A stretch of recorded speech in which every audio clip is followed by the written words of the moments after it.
احمد حنیف کراچی سے پوچھتے ہیں، آج کل پاکستان کے اندر رات کے اوقات میں اذانیں دی جا رہی ہیں، ان کا کیا حکم ہے؟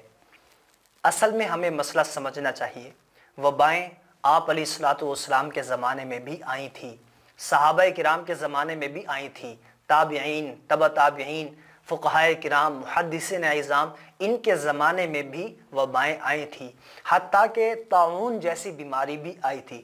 طاعون ایسی خطرناک اور مہلک بیماری ہے کہ جس کی وجہ سے ہزاروں نہیں لاکھوں لوگ ایک دن کے اندر لقمہ اجل بن جاتے تھے۔ اللہ ہم سب کی حفاظت فرمائے۔ لیکن اس سب کے باوجود کسی نے بھی اذان دینے کا حکم صادر نہیں فرمایا، تو اذان دینے کی بات ثابت نہیں ہے۔ اگر ثابت ہے بھی صحیح تو بہت کمزور اور ضعیف درجے میں ثابت ہے، جو کہ قابل عمل نہیں ہے۔ ہمیں اذان کی بجائے نوافل کی طرف متوجہ ہونا چاہیے، ذکر و اذکار کی طرف متوجہ ہونا چاہیے، تلاوت کی طرف متوجہ ہونا چاہیے اور استغفار کی طرف متوجہ ہونا چاہیے۔ یہ چیزیں ایسی ہیں جو قرآن سے، حدیث سے ثابت ہیں۔ جو چیزیں ثابت ہیں ان پر عمل کرنا چاہیے، جو چیز ثابت نہیں ہے ان سے ہمیں بچنا چاہیے۔ وقار زبیر میلسی سے پوچھتے ہیں، فجر کی سنتیں مؤکدہ ہیں یا غیر مؤکدہ؟ فجر سے پہلے جو سنتیں ہیں یہ مؤکدہ ہیں، ہمیں نماز سے پہلے ضرور پڑھنی چاہیے۔ اگر خدا نخواستہ جماعت میں شریک ہو گئے اور یہ سنتیں نہیں پڑھ سکے تو سورج کے طلوع ہونے کے بعد زوال سے پہلے ہمیں ان سنتوں کی قضا کرنی چاہیے۔ لطف الرحمن کراچی سے پوچھتے ہیں، وبا کے وقت مسنون اعمال کون سے ہیں؟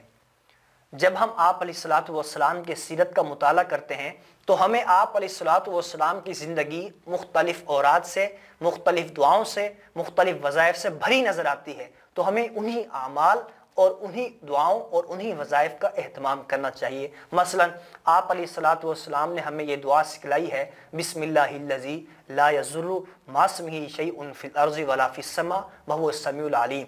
جو شخص اس دعا کو صبح و شام 3 مرتبہ پڑھے گا، اللہ رب العزت اسے تمام مصیبتوں سے، تمام آفات سے محفوظ فرمائیں گے۔